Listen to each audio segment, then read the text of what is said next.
This is our model number 182, predefined speed control of BLDC motor. BLDC is brushless DC motor.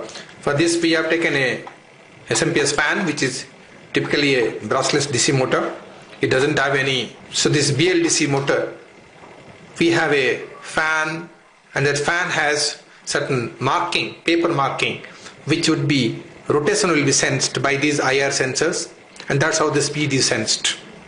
And once the speed is sensed, it is stored in a EEPROM 24C02, and at a later date when you start the motor, it runs at the same speed.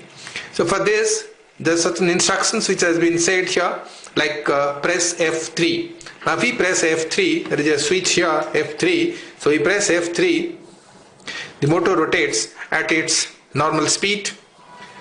The motor rotates at its normal speed of about say 1781 RPM. The motor is rotating at this RPM. The second line is the RPM. Okay, first line to store the RPM. Press F3 to store the maximum RPM. Now again I press F3. If I press F3, the RPM is stored. Now this is the RPM which is stored, and by entering F2, by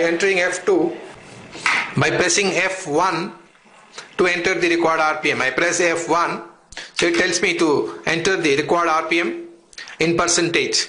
For that percentage, it has to be used F2. We have the F2 button here, and once we do F2, we press F2, then we 30-40% we can do. For the second digit, what we can do, press F3 again, and in the process what I can do is I can go towards a 40% or so.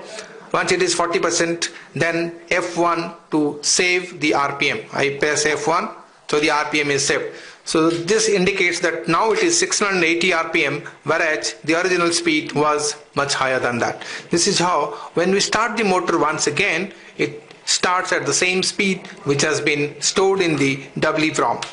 Now if I switch it off and switch on again, the motor will rotate at the same speed which was required, that is at 680 RPM, because it is already being stored. Even if the power failure is there, it will operate at the same speed. Thank you.